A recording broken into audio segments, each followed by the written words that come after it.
Okay, ladies and gentlemen, may I please ask you to take your seats? That would be wonderful.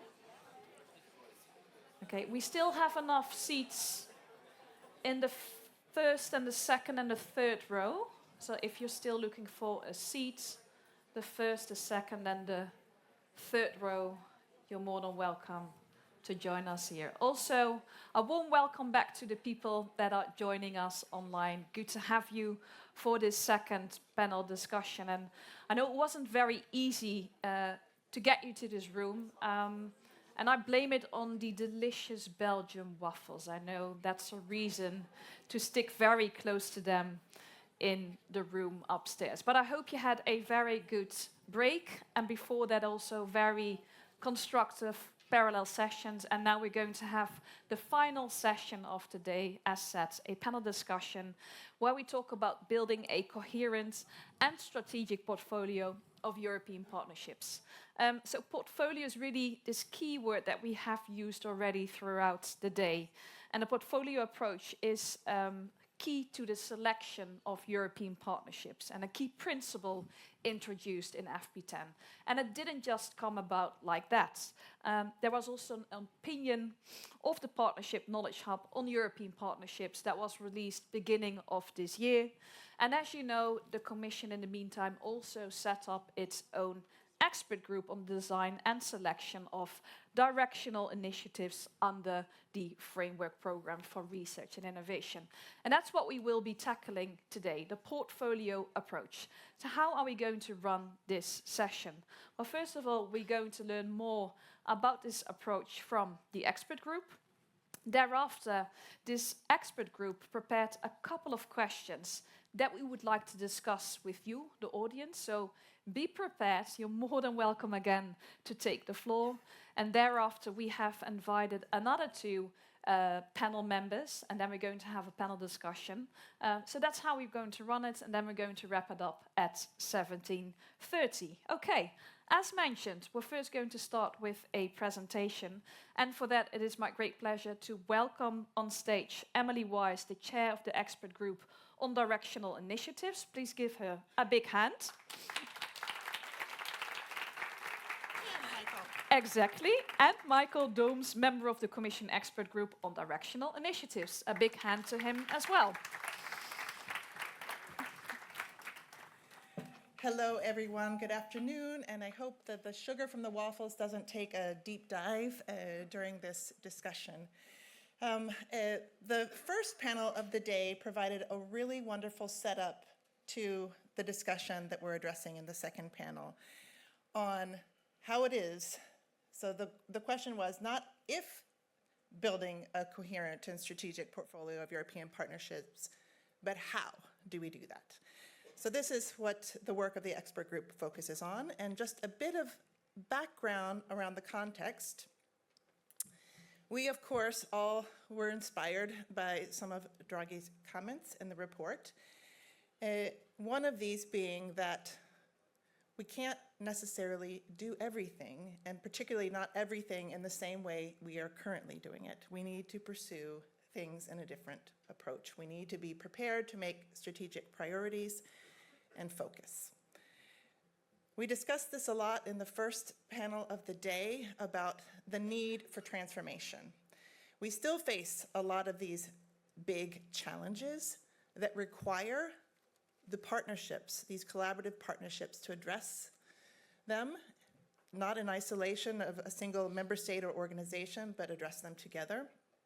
We also discussed the need for change to approach these European partnerships in a more, not a homogeneous, but a simplified manner, a more homogeneous set of rules applied across the partnerships, and also with attention to the global dynamics and being able to more flexibly and agilely address change processes over time.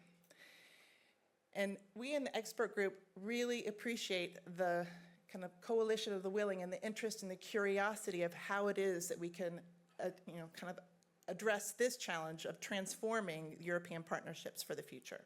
So your role matters, and this is a first stress test of our ideas, and we're looking forward to the feedback with a little bit of trepidation. So we talked this morning also about the strategic portfolio of directional initiatives. It is indeed an important tool of the European research and innovation portfolio for a number of reasons. We want to tweak this tool and make it help the Commission, help us all to become better aligned with economic and technology priorities, to increase and strengthen the industrial participation in these activities, and also to ensure better coordination and more effective implementation, not only within partnerships, but between partnerships.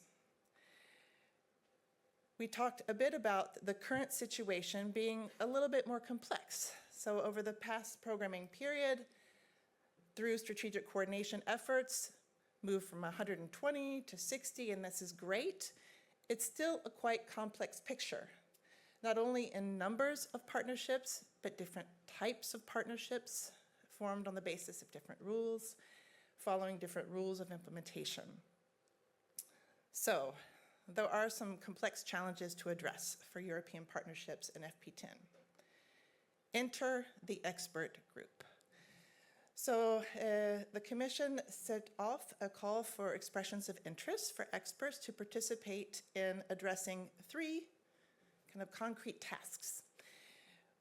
The expert group is tasked with developing an independent, thematically neutral methodology for identifying thematic areas that are of importance to which would require a partnership to address the challenges, to develop a methodology for configuring a portfolio of partnerships, and to put those 2 methodologies in a process and describe the steps of implementation and how those could be taken over time.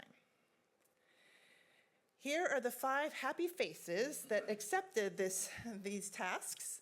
We all laughing on the picture. Yes, yes.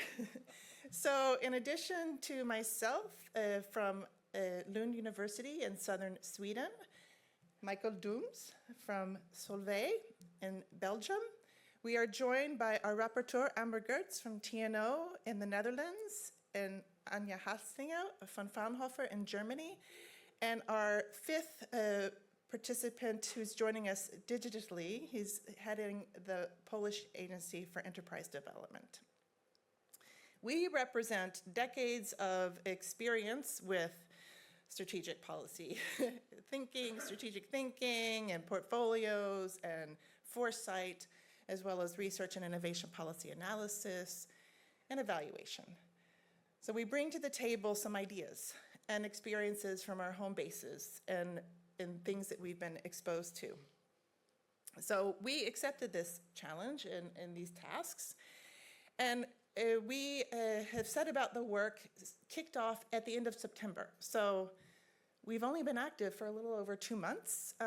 We meet monthly and we chat every week, and it's a big task. And how is it that we're supposed to be biting this task off into pieces and providing input in a relevant manner as the partnerships themselves are continuing to act and FP10 is being formed? So we have bit this off in open brainstorming and more selected, like how do we break it down into building blocks of a portfolio. Surrounding it all is a set of premises that a future strategic and coherent portfolio should, any strategic and coherent portfolio should fulfill these premises and our common vision.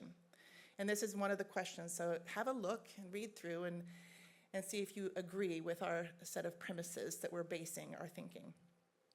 That the EU wants to position itself more confidently and strengthen competitiveness.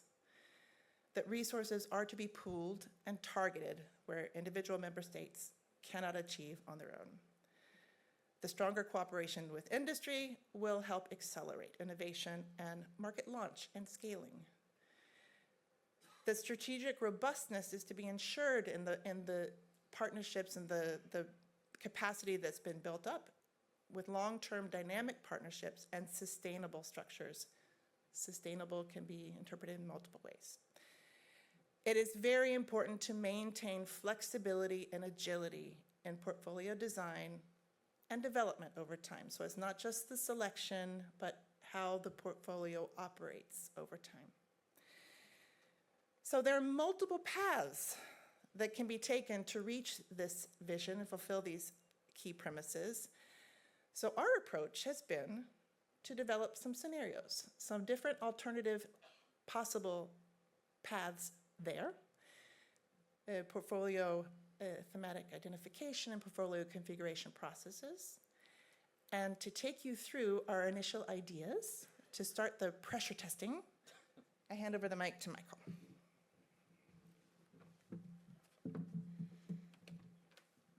Yeah, maybe my shield is and so on. No, thanks a lot. It's a privilege to work again on this, I would say, very fascinating and complex topic.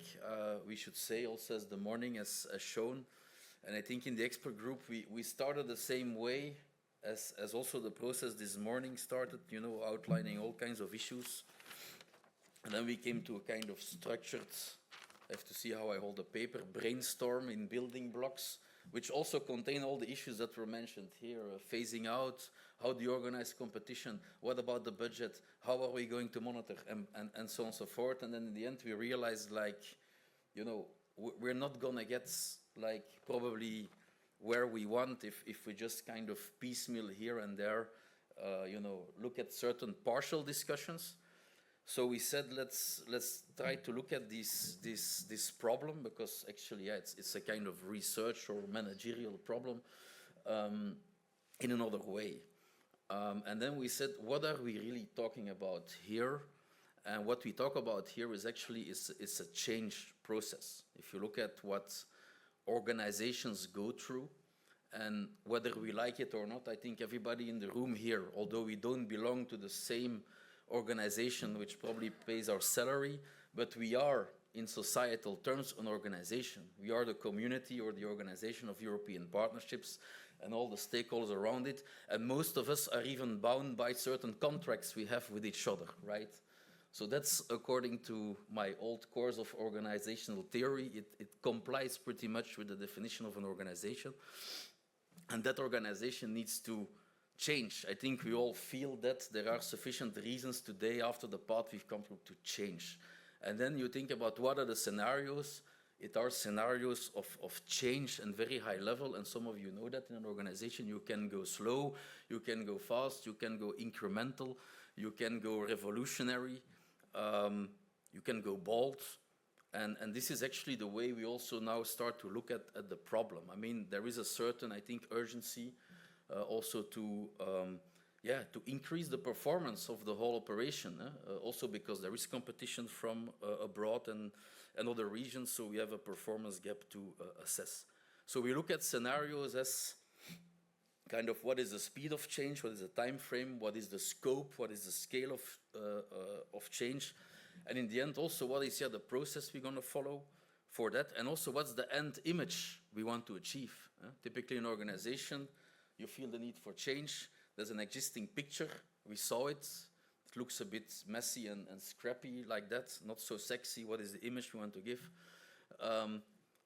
But then you want to look at the new image where you think everybody can rally around it, and then you're going to unfreeze, you're going to go to the process, and you're going to reach that end state. But also here the question is, we are very open in our discussions.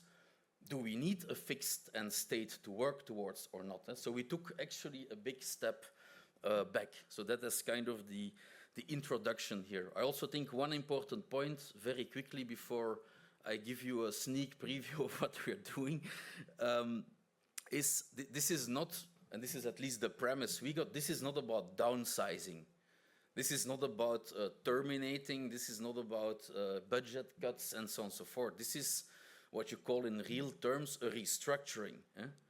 In companies, when you talk about restructuring, people think we're going to lose jobs and we're going to lose. No. Restructuring also means doing the same things, but doing them more efficiently, right? I literally failed tens, even hundreds of students not knowing the difference between restructuring and downsizing, right?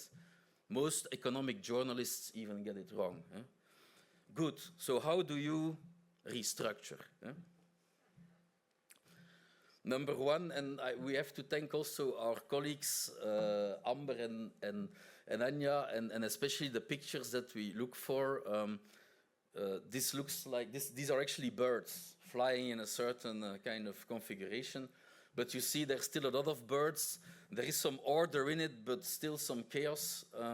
So this scenario, we call it organic reconfiguration. Very quickly, it's evolutionary change. It's more like bottom-up. There will be goals presented, goals down, bottom-up. We mainly work with the existing structure from the start. And we kind of hope that by putting certain images up front, certain incentive and instruments, we're going to reach a certain end picture which looks better, more focused, more aligned than today. This is like the basic scenario is incremental change. A lot of organizations in the world have applied it very successfully because they are in a constant mode of change, but still within a certain framework. And this is also where we think the process should be based on. So it's a more continuous process of adaptation, but there will be some criteria, of course, put forward, but we're not going to do, like, I would say, hard or forced restructurings in this case. This is a very high-level approach. We are barely 2.5 months in this assignment. So, I mean, it needs further discussion. It's for illustration purposes only. Okay, we did some pro and con analysis of the scenarios. They're already in there. Certainly, it's not very disruptive. It's bottom-up. We like that in Europe. It's organic change. You know, everybody can comfortably sit where they are and so on and so forth.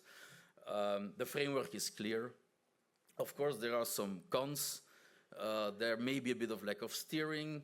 You may get a fragmented, heterogeneous portfolio because some of you might go faster in terms of maybe pooling resources, merging, you know, phasing out certain initiatives, and others won't. So you risk having a kind of 2 or 3 speed approach in the program, which is maybe also not good. And also it will take a long time before you reach a certain state, if you even reach it, because you can lose momentum. Okay. Number 2, phase transition. You see already there, in the time frame, this looks like a configuration of, you know, fighter jets, but let's not go into that discussion. It's the phased transition. So it actually presents a kind of, I would say, hybrid approach between the first two. We are stronger in the top-down direction. We really want to evolve towards a certain picture. We will fix it. But we allow you in the first stage to, you know, go by yourself, bottom up. We'll see where at some point this process takes us. But of course, in a certain moment, the funding authority will step in. Because portfolio, a lot of people use portfolio for a lot of purposes. Anywhere in the world, or at least in my definition as an economist, business economist, it's about investment and disinvestment. It's very binary, and the criteria you put behind investment or disinvestment. With GE, probably the largest technology company, it was if we cannot be number 1 or number 2 in a certain business globally, it goes out. That's a criterion, right? So I think that here we also put the criteria, and at some point they're going to be applied in a hard way if we see that the objectives are not reached in terms of streamlining and alignment. This is another process which will probably take a little less time, but we really want to get a certain image in place, right? It's not a kind of eternal evolutionary process. Here again, some pros and cons. It's nice to be again bottom up. There's a lot of time for stakeholder engagement. There's still flexibility in the approach in terms of instruments and perspectives to form partnerships. There will be some pressure to merge. Okay, it's a con.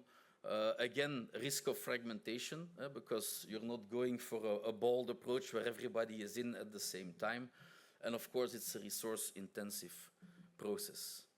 Then the last one, This is not a bald eagle, so don't worry, we're not moving into MAGA or other territories.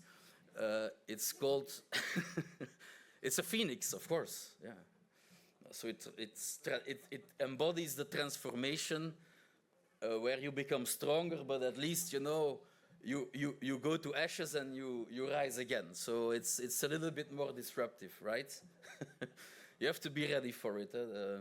But you know, you watch Harry Potter, the Order of the Phoenix, you'll again become more comfortable, and so on and so forth, okay?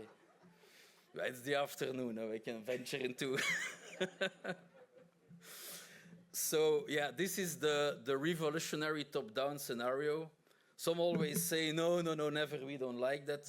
From my experience, I've been there a few times in some organizations style. We're going to retransform the whole company and all 10,000 employees will need to reapply for their job. It might be the same or it might be different, but we're not going to throw you out, okay? But it's disruptive. It starts from scratch. We will need to move into a new picture fast, and everybody will need to reapply, merge, or exit. That's kind of the summary here. It means that you build up a lot of resources in the beginning. You have to go through that exercise. You need to, you know, define the 10, 15, 20, whatever, where you want to go, areas where you will have a partnership, and you configure the portfolio like that, and then you go for a long term, you keep it stable. Then it's not the idea that we're going to add partnerships the whole time and plug out. No, these will be fixed. And of course, you adapt within the partnership structures if there are new priorities, right? So again, looks a bit heavier as a process, but the important thing is you have to really do it in a shorter time phase, and you work with a picture we all work towards, right? There's no evolution in the picture. This is where we want to go, and we want to go there directly. That's the idea.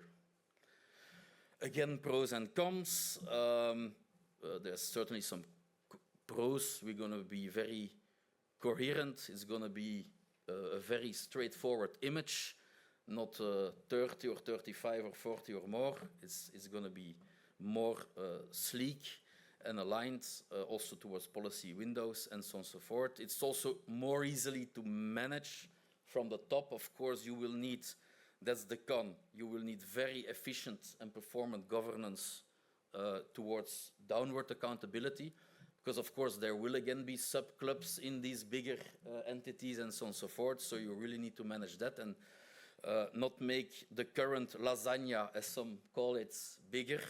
Let's be honest. Yeah, there are some risks. People will probably leave. Some people do not like it. In bold transformation, some people say, I have enough. I won't even go there. I'm going to seek my luck elsewhere. That's also possible. So there we are, the three high-level scenarios where we work with. Yep. It looks surprising for a few, but... So here we turn the tables. This is our jumping off point. It's an introduction of our ideas 2.5 months in, 3 scenarios, and based on the feedback and some of the discussion today and to come, we refine these scenario descriptions, and it's our first deliverable is in January. So the group is delivering something in January, and we're hoping to get your feedback today. First of all, please give them a big hand. You can join me over here, that would be wonderful. Because I mean, in such a short amount of time, you have been able to put together quite a lot of scenarios, I must say, and you call it actually a stress test of ideas. So what we're going to do right now is to test the waters a bit, if you will, and to get a bit of your feedback. And we have people around again with microphones, so don't be shy, because as mentioned by Emily and Michael, we need your input, and this is the right moment to do so. So on the screen, you see a total of 3 questions, and I want to ask you to have a look at those questions. And we're going to start with the first one, which is all about what are the most important characteristics of a portfolio configuration or change process? It's a very big question, and I'm going to open up the floor to you straight away to see if anyone has a certain idea on what is the most important, or what are the most important characteristics. Very good, and we're waiting for the microphone. First question over here, and then we'll switch to that side. Thank you. Thank you. My name is Angel Sorduña. I'm the director of the association Aspire, private side of the Processes for Planet Partnership. It's a co-program partnership. So I think the most important characteristic of a portfolio of partnerships is that it represents the different areas of the value chain, so that all the relevant areas are covered. So it's going to be a very short answer. But I would like to make a question.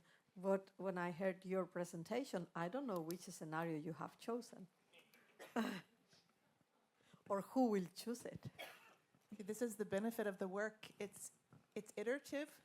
We present ideas, and it starts with different options that go out for consultation to discuss what option does the community feel would be the best option to go for, or what combination of components would be good to work with.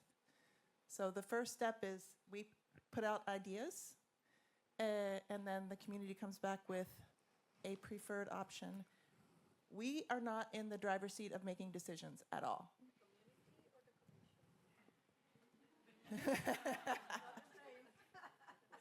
The question was the community or the commission? Yeah. So our expert group delivers input to the commission, who then consults with the community. Okay, clear.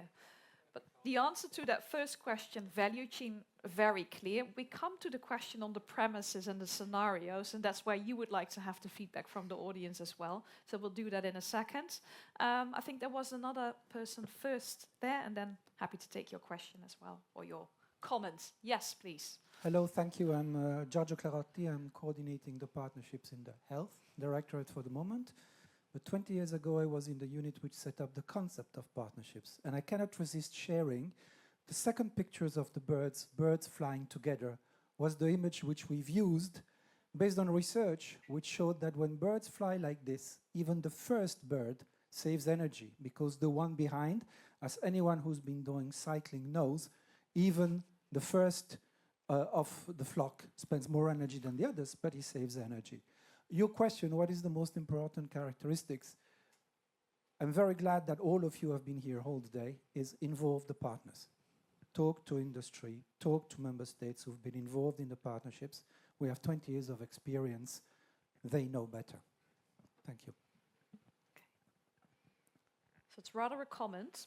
Talk to each other. That's a learning as well. Let's take the question here. Yes, thank you. Tanya Suni from the Clean Energy Transition Partnership. It's a co-funded partnership. We had a really good impact session just now, and it was clear that there are many, many different ways, different types of partnerships produce impact. But one thing that was also clear is that I personally would hope that in the coming whatever scenario we go with, the impact goal should be extremely clear, and not just what type of impact, but what it takes to get there. Because what we discussed was that many of the ways that we have to support the projects and the partnerships, what they have to do, let's say, for instance, market shaping for the new clean energy transition, for instance, requires a lot of resources and skills and a mandate to actually do those activities. So if that doesn't happen in the new partnership portfolio, then the impact will again be elusive. So clear goal for each impact type, understanding what it takes, and then resourcing and mandating that. Thanks. Okay, thanks for that. So that's kind of like rethinking this whole idea to start with the impact part. And Exactly. that's something that we've heard before already and quite then often today. backtracking And backtracking what is to then what needed. it actually requires. Because if you have that point on the horizon, it's probably easier with so many consortium partners to work together on that, Yes. regardless industry, commission, or public. Good, there's another question over here. And please just keep on raising your hands in case you would like to engage. Thank you. Yes, hello, my name is Marco Puttner from EIT. I have a question. In the creation of a portfolio of partnerships, usually we talk, okay, currently we have 60, maybe the future is 25. But we also have a variety of different types of partnerships.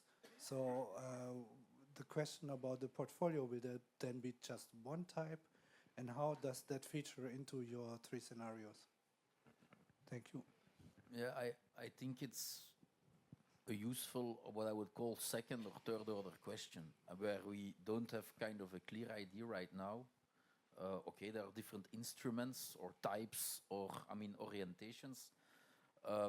I think we have to look at, I mean, the merits of all these instruments, and you can even envision, that you will have a kind of, maybe the new partnerships will be more like platforms, and that's where the governance issue and not having more lasagna comes in, on top of existing compilations where you can still have a variety of instruments in there and orientations, but which at least in terms of overall goal and impact and so on that they want to realize are more working in an aligned way with, to say so, maybe less overlaps, where certain choices will also need to be made inside on what we do and how we prioritize resources, but also how we free up resources, I think, for the real core R&I activities. I think that's kind of one model you can think of. And maybe it's a transitionary stage where you say, okay, listen,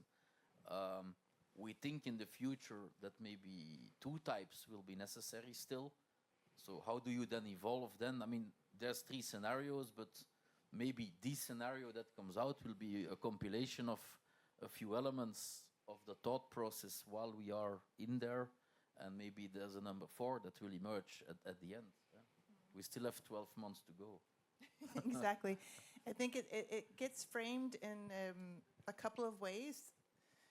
The primary assumption is that, okay, the legal basis for the partnerships is going to be a similar legal base, but then the kind of orientation of the partnerships is framed by the thematic areas, the questions that are prioritized, and those questions can be of different orientations. They could, have different types of partnerships, and that might affect how one views the criteria of the different criteria that are also have been suggested. So these types of balancing the different ways of framing a partnership. What is it focused on? What's the direction? What are the challenges it's aiming to solve? And then the kind of the constellation of actors and other kind of more structural issues. It's kind of a balance between the strategic direction and the structure and a bunch of criteria, but it'll be using transparent, the aim for any type of partnership orientation is that transparent ways of coming about and that it's formed in a way that's understandable. It's not ad hoc, but our aim is to develop methodologies that are evidence-based and transparent, and it makes sense why it ends up in a particular configuration. Okay, so it's definitely learning along the way.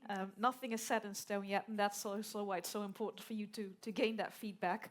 I suggest that we switch to the second question, because there was already a little bit of reference to that as well. What, according to you, is the most important premise of the portfolio of partnerships? And regarding those premises, indeed, thank you so much. It would be good to pull them up again. Thanks a lot. So there we talk about competition, competitiveness and pooling of funding, cooperation with industry, strategic, robustness, flexibility, and agility. What is the most important premise if it were up to you? Probably if you're from industry, you're saying, of course, cooperation with industry, that's our most important premise. But happy to have your inputs. Perhaps your opinion is the equally important. None of those premises can be left out. And also there we would like to hear from you. Hello, my name is Michael Hübner. I'm perfect. There you are. coordinator of the Clean Energy Transition Partnership. That's a co-funded partnership. So where member state funding programs are working together. First of all, I want to say that I highly appreciate the approach that we talk about organization and we talk about a change management process, because I think the thinking of in terms of networks and partnerships, like this is what I think you call the lasagna. I think this is maybe part of the, no, not okay. So that was a misunderstanding. But I think yes, I think that's really important, and it also means it's not a direct answer to the question. But what I think is important in that respect is, and that's not so much a message to you as experts, but then to the implementation, is that a clear strategic decision needs to be taken. So this is a strategic decision. And yes, of course, you can discuss this with us, but the point at the end is this is a policy decision, and this decision needs to be clear. The goals need to be clear for the change process and for the partnerships. And the change process needs to be set up in a very wise way in the sense of involving the right, so discussing the right things at the right time with the right people. Because this is, I think, the most challenging and where I have the feeling that we could do better sometimes to formulate it like this. Okay. But if I may ask you a question then, if it were up to you to take those strategic decisions, what would be the most important premise? Regardless of your role right now. It's harder than we expected, right? No, but yeah, I think from a policymaker's perspective, I think the competitiveness of Europe is in the center of everything at the moment. We need to be clear, that this is the leading goal, and everything else has to follow. So, if I love my job as a partnership coordinator, is not so important. To have this policy. That's very honest, also looking at the bigger picture, what's really needed for Europe. Anyone else who would like to add? Okay, yes, we have 2 hands. Please go ahead. Yes, Christophe Roussel, I'm the coordination for the PARC, the Partnership for Assessment of Risk of Chemicals. I would react to what was just said, because for me, partnerships are not only to increase competitiveness of Europe, it's also for our partnership to have a more clean environment, to reduce pollution, to go to the green transition. So these priorities that were there when we set up our partnerships have changed also. So that's also a target. The target is moving, so the priority change. So for me, I would answer that what is important to keep and its flexibility and agility, because that's something that is very important, to have something that is not too big and difficult for the governance, and that is able to adapt also to the priority, and to keep in mind that it's not only competitiveness, but it's also the increase the health for the human and for the environment. Okay, Yeah, thanks for that. And probably really makes sense, because if you remain flexible and agile, that also adds again to your competitiveness. Because if you're stuck, you'll not be able to move forward and to remain innovative. And that's something that we need to do, of course, to be competitive. I think there was another question on that side as well. And let me see. Yeah, we have 2 more hands. Yeah, please go ahead. Thank you very much. I am Giorgio Travaini, the Executive Director of Europe's Trade Joint Undertaking, so another type of partnership as well. So first of all, thank you very much for your openness and consulting also all the partnership at this early stage. What I would like to say, I don't know if it fits under the premises or on the previous question, but I believe that any type of partnership is composed by policy goal, representing the public side of the partnership, and then private goals. And these private goals, in any changes that you want to make, needs to be aligned, and I would say in the selection also, in the identification of how reconfiguring and how moving forward, it's very important that one of the conditions is to find the right committed partners that are not only willing to do this, but also able to enable this change that is happening. So I don't know if it's a new premises or a precondition, But Well, a bit of a combination of the both, right? Because the whole portfolio configuration, I think you pointed to very important points that are already part of that, namely strategic alignment and also stakeholder involvement. So thanks also for reiterating that. I think on this side we have, yeah, please go ahead. Yeah. Thank you. My name is Maria Chiara Esposito from the upcoming Resilient Cultural Heritage Partnership. Welcome to the partnership family. Thank you, and thank you for this event.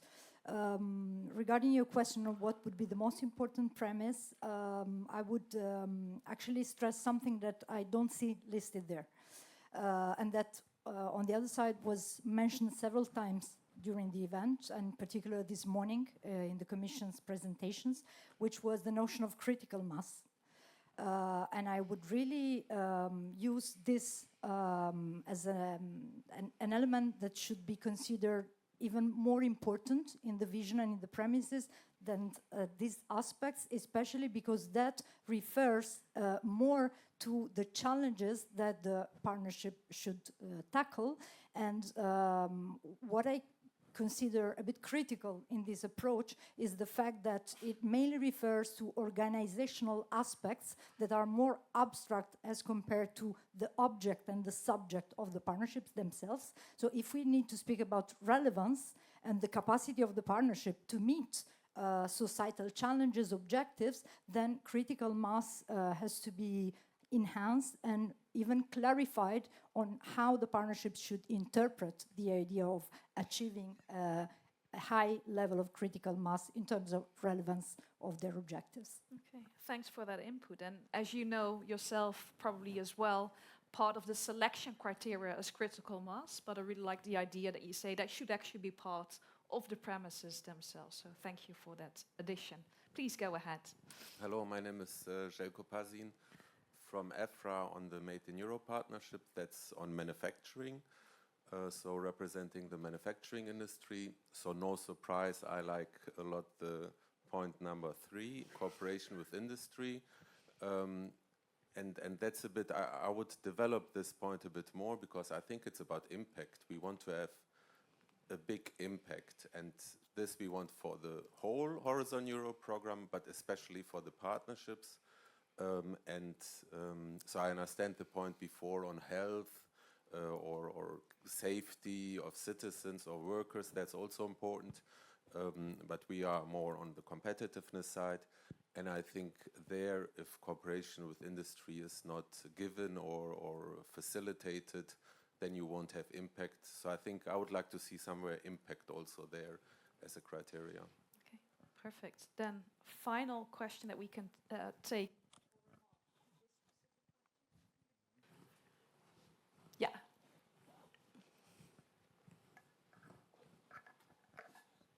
Perfect. Microphone is there. Thank you. Just very quickly to continue from the previous speakers, I think the cooperation with industry is critical, of course, but I was just at Slush. I think it's the world's biggest startup event in Helsinki a couple of weeks ago, and something I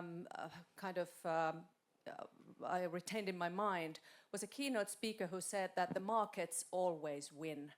If the market is hot, even weaker teams, startups and innovations get pulled into the market and they are used by the society. But if the market is cold, the regulations are against us, there are no incentives maybe to, for instance, compete with fossil fuels, or there isn't the infrastructure there to make it possible for the new innovation to get in there. It doesn't matter how good the innovation is. It doesn't matter how much we cooperate with the industry if the market isn't there. So market shaping, working with regulators, finance, industry obviously, civil society especially, is critical. Thanks. Okay, thanks, and that relates back to your point on impact as well, right? So, I mean, Exactly. any innovation can bring about, but how does it impact on lives, and is there uptake on that? Perhaps to get your response to this second question.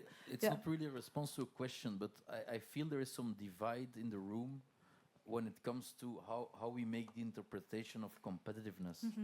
For me, a healthy society is also contributing to competitiveness. There is no kind of the industrial economic people against the health and the culture and the heritage and what have you persons. I mean, it's the whole combo which makes Europe an interesting place to invest. And all these priorities have their place in the competitiveness agenda because it drives our competitiveness. I mean, global investments and companies of multinationals also take place considering these aspects, and even increasingly, right? If you look at it from a market, very dangerous word, point of view globally, some manufacturers will want to produce in the region which has the strongest regulation, but also the strongest kind of climate in terms of taking care of health, environment, and so on and so forth. So I don't see a kind of confrontation there. And I feel it's in the room, but I think we should leave that idea. Thanks for that remark. Would you like to add as well, Emily? Yeah, I just want to say thank you so much for the input and kind of the additional premises and the broader market shaping and impact-focused elements to add on to some of the premises or maybe create some new ones. So thank you. Good. Dan, Keep it coming. final question. We're not done with giving you input just yet. What, according to you, should be the main goal to achieve in the portfolio configuration and change process? What should be the main goal? Probably no one is going to say discontinuation of my partnership, but let's see. What should be the main goal? Yes, please go ahead. Thank you. Jero from TNO. In kind of the wake of what you just said, there is, I think, a word that I would like to put here that I was there at the beginning of Horizon Europe, but it has kind of goes behind all the other words and all the buzzwords, which is prosperity. I would really like to see the main goal to achieve the portfolio configuration being the prosperity. Competitiveness in a non-prosper environment, it won't work, even for the industry. So that's something I would really see that in the third question. Also, I would have seen it also in the vision before.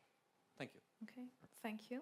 So that's less on the third question. So coming back then to the third question, what should be achieved? The main goal, prosperity, it's been part of it, but what is the main goal for you?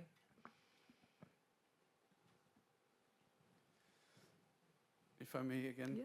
Yes. So as said in the morning, so this is, for me the question has two parts, and I want to reflect to the second part, that is the change process.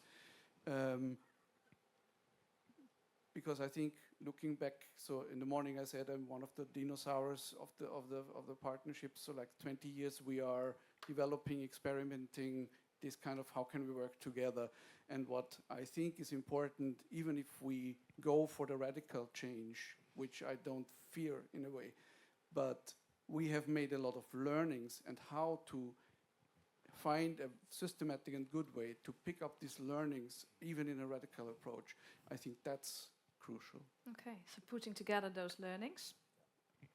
Good points. And I think we had another hand raise here as well up front. If someone can come with the microphone, that would be wonderful.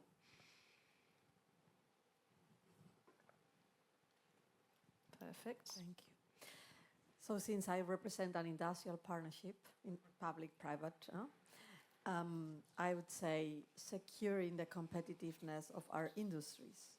What means securing the jobs in Europe and securing wealthy in Europe, as opposed to losing industry, which is already happening, losing jobs, and then gaining insecurity and poverty. So, okay, securing the industry as a main point. Okay, I think we're gonna leave it at that for now. Any final response from you, because we are going to discuss further during the panel discussion. Thanks a lot for your input. We know it's work in progress. You only just started. The whole proposal on partnerships within FP10 hasn't been out for so long, so there's still enough time to discuss, but do be there and do participate if you have any specific points to make. Good, ladies and gentlemen, we're not going to have the panel discussion only with Emily and Michael. We're going to invite two other distinguished panel members, and I'd like to ask Alexander Grablovic, the co-chair of the Partnership Knowledge Hub, to join us here. Please give him a big hand. Thank you. And Annemarie Sassen, Head of Unit of the European Innovation Council and SME Executive Agency. So really happy that you are joining us here as well. Annemarie, I'd like to start with you. European Innovation Council. I think we've all seen the structure of Horizon Europe. We have Pillar 1, we have Pillar 2 with a lot of collaboration, the programs, and then we have Pillar 3 with EIT, but also the EIC. And I would be really happy to learn from your perspective, and that is really the perspective of the EIC. So what criteria do you actually use to select innovations to enter your portfolio, which is again a bit different? Thank you for the question. So EIC is about bringing research to the market. That's really the main objective that we have. And we want to create startups and scale them up also. So we have some special instruments to make that possible, and one of them are program managers. And they are modeled after the ARPA program managers. They are experts in a certain field, and they work for the EIC for 4 years. And what their main task is to identify areas where Europe can become leader in the future. So they, because of their experience, they know that this type of research could really have the potential to create new markets, to have disruptive breakthroughs.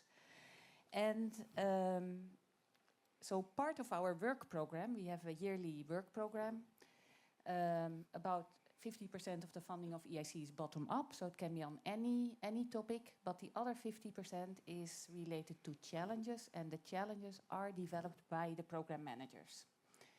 So that is how we shape our portfolio, because we have then that in the work program, and then projects can apply to these challenges. Okay, so the project managers are kind of top-down still decide on the challenges, but then again, the challenges actually come from the grassroots level.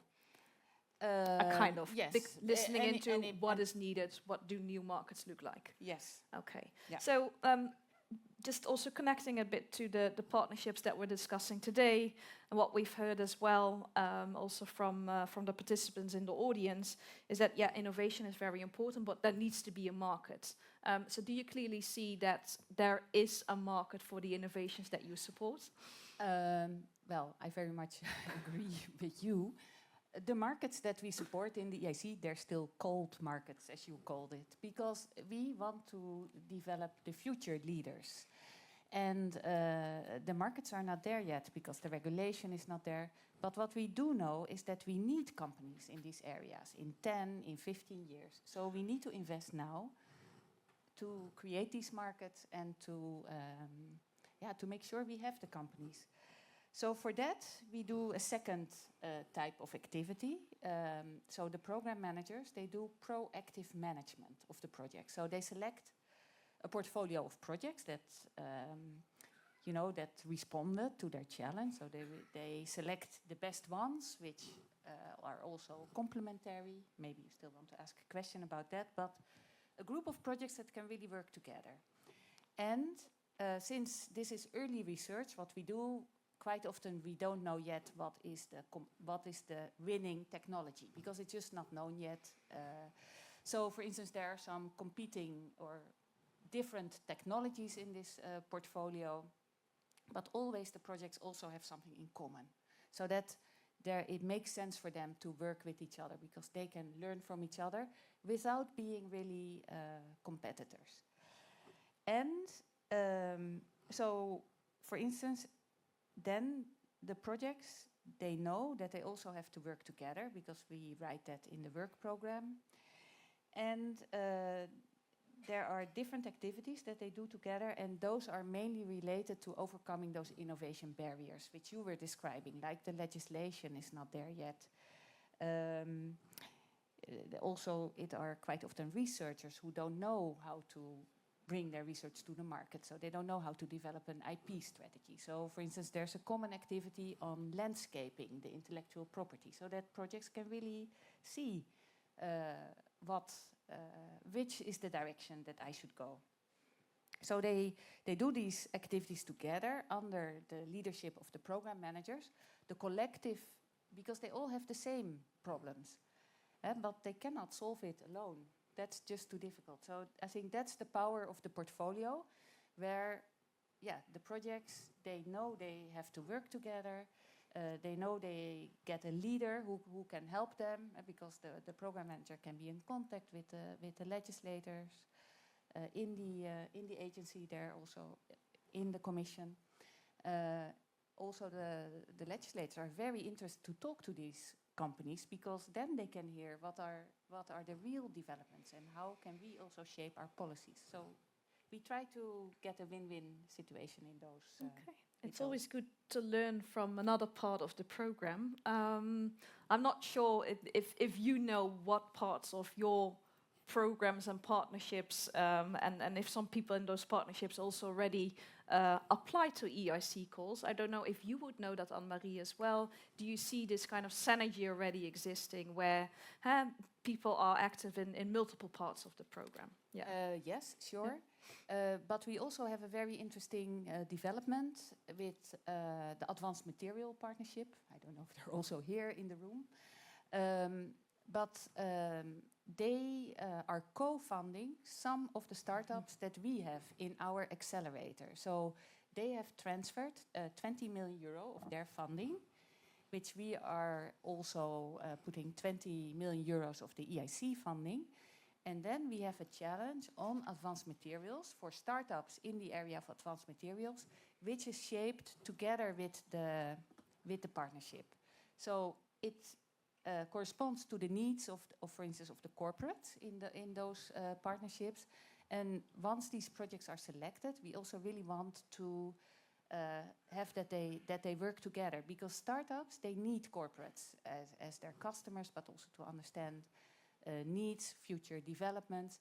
And then the partnerships, they also need the startups. So this is a way how we have created some synergies, which I think, at least from our point of view, is really very, very useful. Yeah, and not just from your point of view. I mean, multiple times we heard about impact, and only this impact can be generated if people don't keep repeating things, but rather collaborate. So it's really good to hear that communication is taking place already between some partnerships and the programs that you have under the EIC. I'll come back to you in a sec. First, want to give the floor to Alexander as well. Good to have you here, also on behalf of the Partnership Knowledge Hub. Well, you have been part of formulating the opinion on partnerships in FP10. That's already almost a year ago. So over time, have you come to new insights, conclusions that you would like to share? Perhaps also based on the discussions that we had today. Yes, thank you very much. You're not going to tell us like this opinion is you're going to throw it in the trash bin, right? No, I read it again in preparation of, because of course I forgot it in between because it's already sorted and I like it quite a lot. Okay, good. I think, yes, of course, the world is developing, but I think there are some really key recommendations which I'd like to also highlight, also in response of the debate we had this morning and then also this afternoon. And I'm also happy if I'm also following, because I'm not only the member states co-chair, but also on German ministry, kind of guiding the negotiations for the framework program. So I'm also kind of involved in negotiation, and I'm really happy to see that we made quite some progress under the Danish presidency to have some more elements of the opinion now in the last presidency text that has been issued yesterday evening. And so that's thank you very much to the Danish presidency for this. I think if you read the opinion, there are some very weird words in there. Because usually if we have this kind of debates, we talk about competitiveness, portfolio, la la la la la la. So about all the buzzwords that we always lost, strategic orientation, nobody knows what it is, but we love to use it because it sounds somehow interesting. And in the opinion, you will find some words. First word is trust, and you will find something which is called that we need time to establish trust. So you will see a lot of elements, I think, which are maybe not the usual buzzwords that we use. And I think they are still very, very important. Because basically, when you listen to the presentation this morning, at least you get the impression that this portfolio, this landscape of partnerships we have, you showed the picture, the 60 partnerships, it's a complex and it's rather a burden and a problem for the future. And this is really very wrong because it's a huge achievement. We managed during this framework program to pool together some 50 to 60 billion euros on joint programming. That's fantastic. So I think we all have the impression, yes, we need to further develop this, but the starting point should not be, at least in my opinion, to say we have a problem with these partnerships, but to say, wow, what a fantastic achievements, give praise to all the partnerships. Yeah. So your idea is, okay, it's already fantastic, yeah, sure, a big applause from the audience. So the baseline is, it's fantastic, but how can we kind of continue being fantastic then, right? Exactly, and that's now the interesting part that I also liked very much on your scenario, and to say there's a change management. And I think if you read in the Partnership Knowledge Hub opinion, you will find rather at the end, I mean, a lot of very good proposals and what to do, and hopefully we'll have tomorrow a meeting of the Partnership Knowledge Hub, so let's see how we get into the process and see how to work also with you together maybe and to develop together and to bring to life the strategic coordinating process that we designed at the beginning of this framework program. I think what you will find in this opinion is to say we need now to develop this. First of all, we have to recognize and acknowledge this legacy. This legacy is fantastic, and these networks that established, and it's really difficult to establish trust. I would say in a partnership, you need 5 years before you really work more or less in a smooth way. And then the MFF is over. So then you have already to look for the next thing. So it's really, so what we need now, we have now these 60 networks with a lot of trust and with a lot of cooperation in there and with good impacts. And we need now to see how to basically get into to make this transition, as you will call in your second scenario. And the question is, how radical will we do this? So what you will find in the opinion is to say we need to have a more flexible co-funding rate at the end of the day. So we have to say we need to make sure that we can continue with these fantastic networks. So let's see what they need at a minimum, and then take where are they really the political priorities that we decide based on a proposal from the Commission, but we decide in the Council. I have to say this as a member state representative also. And then we basically say certain things. These are now the new priorities where we really have now to push for and to make it really attractive for everyone to join forces, and others where we really have at least to make a kind of a minimum support to maintain these fantastic networks that have been established over time. So that's a little bit the message I think that that would come out of the opinion. What is different now, and if I may stop with this, one point is I think it's really what we need to see also now where we have additional complexity with this strange competitiveness fund. Because what we need now to see is a lot of the partnerships we have always a research and a competitiveness component. So it will be very important now in the debates in Council and whatever. And I think that we really need to work together with you as well, with all the partnership representatives, how to best position them within this very blurry field between the ECF and FP10. I stop here. Thanks a lot for that. But I think a very important point, because without trust, nothing is going to happen. And we know a certain direction has been set now with the partnerships. And basically you're saying whether they become smaller or bigger, there will be some pooling. The trust shouldn't fade away, of course, because things otherwise are not going to happen. Coming back again also to Emily and Michael to involve you in this discussion as well. You've seen already a bit when we ask the questions to the audience, they kind of ask questions back to you as well. So I'd like to hear a little bit more into detail from your side. How do you think you can really strike the right balance between continuity, knowing what we have right now, but also renewal, so transforming, phasing out of existing partnerships? I know you've only just started, but happy to have your reflection on that very carefully. Emily, if I may start with you. Sure. I just want to say that For sure.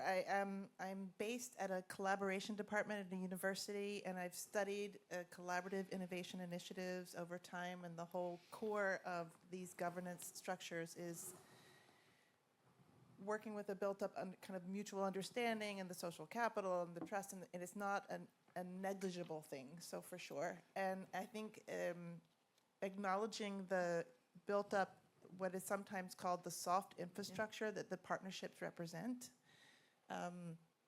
acknowledging that and further developing that. And I've seen in geographies where I come from that it doesn't have to be a threat to, you can reform and restructure and still kind of make use of that collaborative infrastructure of this base and the legacy in another form. So I think that in all of the scenarios, it's some way of acknowledging that and building on that and encouraging development and transformation or transition, and whether that comes as a starting point in current structures and tweaking those, or whether it comes from a starting point of a more clear directionality and kind of the starting point of the movement and the path can be different, but it's still, I think, in all cases, acknowledging the benefit and the value of that kind of, the collaborative infrastructure. Yeah. So the question for you is not really about continuity versus renewal. It's rather looking at the premises that you defined as your guiding principles. You'll take it from there, and things will form itself over time a bit. It's leveraging that capacity that's built up and the experience that's been built up in order to make it even better. To leverage that knowledge and what's required in a successful partnership. And it's not to say that in any of the scenarios, even the starting fresh scenario, it's going to be building on the history and the experience and the legacy. So I see it as leveraging that. It's not a continuation of the exact same path in any of the scenarios either, but it's leveraging the experience and the history and the... Fair enough. Michael, would you like to add? Yeah, maybe to make things more clear, we are not gonna put forward normative statements like transport should get more money and that should get less money and so on and so forth. No, but that's very important. I mean, because sort of, oh, will I continue or will they still like our club and our... I mean, that's not the point. I think having observed this, portfolio come to realization, and I fully agree, it's a big achievement. But the question is, if you have new priorities and then a new partnership that comes, how fast do you plug them in the trust circle, in the processes, so that they accelerate and they don't need 5 years to get something going? And I think in the current way, you're running the organization, let's call it like that, where incrementally partnerships, get added and maybe some phase out, but and so on. You're not kind of achieving those efficiencies and speeds and quality. I have seen that in certain domains where, when we were doing BMRs and reporting cycles, I was like, there's a new one, and in 7 years, they say, well, impact we cannot report, and outcomes, I mean, we're kind of, so, and I'm like, but they could have benefited from the other partnerships active in their area to help them, right?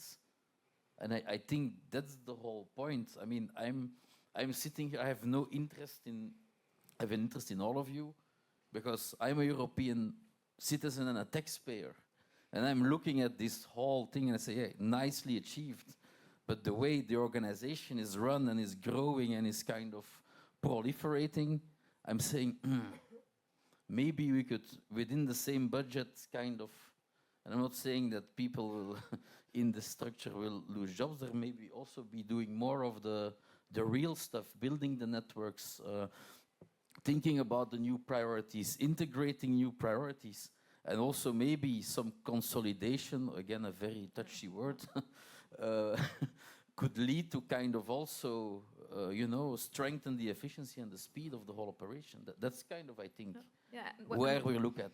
Okay, please respond, and then I'll give the floor to Anne-Marie to ask a question I related think- to that as well. Yeah. I think Anne-Marie's example of this kind of using multiple instruments in collaboration is also an idea. Like there are ways to make these partnerships more powerful, more efficient, more do we need partnerships in each instrument, in each funding pot, and aren't there ways that one could see interconnections between similar thematics in partnerships, and there must be ways that we can make this instrument, which is powerful, to make it even more powerful.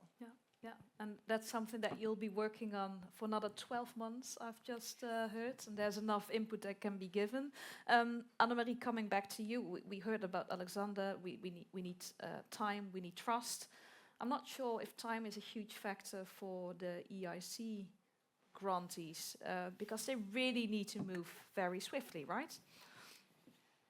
Yes, they need to go fast, and but of course, all these what we call deep tech innovations, they also take 10 years before, they start with an idea, then they make a prototype, identify a business model, then they need to scale up. So it takes time. It's not 3 years or something that needs to happen. But of course, it cannot take 5 years before they can work with a certain partnership, or things need to be quicker. And one of the big challenges where I really see that it would be so beneficial to work with all the corporate networks that you are establishing in the partnerships. Many of the innovators that we have, they have problems to find their first customer, and to show the first customer how well their innovation is working. And there, if we can do those things earlier, and if we can do it more efficient, the matchmaking between corporates who maybe would love to experiment with these new innovations, I think that would also be very beneficial. So have you done a partnership EIC event already once? No, we have not. So we do. I think we should indeed. We do corporate events, so probably with corporates who are also in the partnerships, we are doing that, but we have not done it yet with a partnership. But I really think that would be very good. And then also, if then we can also, when they want to experiment together and co-develop together, if that then can also be funded through one of the instruments, that would even be very good. Exactly, to be able to pool those forces. Yes. Okay, final question, because we're already running out of time, sorry for that. But if you could design the ideal FP10 partnership portfolio from a blank page, okay? So I know you put a lot of things on page, you have your opinion, you have the work that you've just started, you have your scenarios, you have a certain vision as well, but try to think from a blank page perspective, what would it look like? Alexander, I'm going to start with you. Well, I think, what would it look like? What I like basically is, first of all, to say that partnerships have to do something more than the usual projects. So we should do more than just project funding, so too big programming. So there should be more, and there should be more towards the uptake or the market uptake or knowledge transfer valorization. So I think this idea of saying, let's have, let's say, a broader platforms where we say, whatever, we have a big partnership on health, which then has a number of work streams where you have different topics and you have agile, you can work on different things, and within this you can have different forms which are more like co-funded, co-programmed or institutional, whatever. I think that would be an interesting idea because you give stability while providing agility. The problem is always, and here we have to be very careful, the larger and more complex we start these structures, the more difficult it will become for the applicants and for the beneficiaries to have access to it. So it has to be attractive for the ordinary researcher and ordinary company. So not only for the top tier Fraunhofer and whatever kind of big universities, but for the ordinary research organization. And there's always a big trade-off. And here we have to be very careful.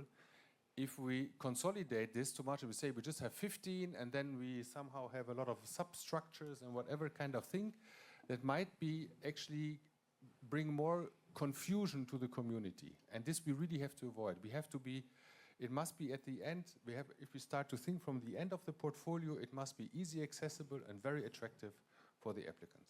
Thanks a lot. I didn't reply to your question. No, but it's okay. It's late. No worries. We do appreciate your input. Michael, thumbs up from your side. No, I fully agree. And also I want to, how does the ideal portfolio look like? Well, I would think that in terms of image you convey, it would indeed be better that it's kind of, with the current structure and the terminology and pillars and clusters and then the instruments and so on and so forth. I think there is a way to kind of, in a smart way, consolidate the message you want to bring towards that whole public in terms of what you want to achieve, where you want to achieve it, whether it's going to be kind of oriented around societal challenges or technologies and so on. I leave in the middle for the moment. I mean, you're going to have some matrix thinking in there. Like also, do you want that certain sectors, specific sectors, verticals form partnerships? Yeah. I think somehow they should be integrated more in a broader view. You have more questions, Michael, than I a clear structure for your blank page. I want to reiterate there. You're gonna need at some point a strategic decision. It was said in the back. I didn't see the gentleman because the light is. But this will need to come first, because if you don't do that first, there's gonna be no certainty or direction, and you need exactly that in a change. But you can help the strategic decision makers to take that strategic decision. That's we hope so. Yes, exactly. Good, Annemarie, if I may. Yeah, so I agree with Michael. So if there would be this, let's say, structure, high level, either by technology domain or sectors, but clear, not too many in my point of view, then that, the industry is then united in that partnership. And then, now I go back to the EIC.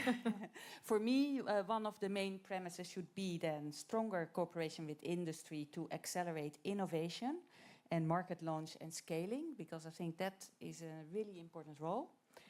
And then I hope we can find a strong collaboration and also with the startups and scale-ups in the EIC or others who are not by EIC but funded through other mechanisms, to really innovate together with the large corporates.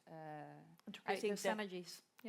To create the synergies. And I once heard a startup saying that they were in quantum computing or in quantum technology, and what their wish was that there would be a traditional industry who would let them innovate the processes of this traditional industry. Because, it could really bring new things. So if we could have that type of experimentation, that type of collaboration, I really think it will bring European leadership. Perfect. Thanks. Emily.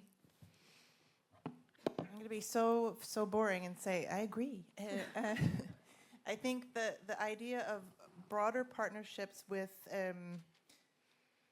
I see it as modules, like these modules of action, and those modules of action can come from different funding programs as well. That it's not all FP10 or EIC, or it could be the competitiveness fund. The partnership is the collaborative infrastructure that serves to mobilize communities to do different things, and in a more agile form. And those things can be short-lived challenges together with the EIC. It could be more longer-term directional, but I also see the importance of clear directionality that gets renewed with some kind of cyclical way, that it's not only once every programming period. I think that's far too long of a chunk of time. I think that the partnerships need to have this strategic capacity to renew their strategic direction and their priorities and their investments and the communities that they're involving in different forms. And that then again needs to be underpinned by the strategic decision that will be taken high level. So thanks for that. Then final question for you. I'm going to give you a couple of words, and you can only choose out of those 2 words, 1 word. Impact or collaboration? Starting with you, Annemarie. Impact. Impact. Alexander. Collaboration. Okay. Michael. Impact. Impact. Okay. Emily, staying with you. Project or partnership? Partnership. Yeah, that's an easy one, partnership. Also partnership. Yeah, Boring. me too. Partnership. Okay, then staying with you, Anne-Marie, that's the final one. Of course, you need something to discuss over drinks as well. Horizon Europe or FP10? I think FP10 is also called Horizon Yeah, Europe, no? 2.0, but please help me. So Horizon Europe or FP10? Horizon Europe. FP10. Just to make a difference, sorry. FP12. Well, that was really good.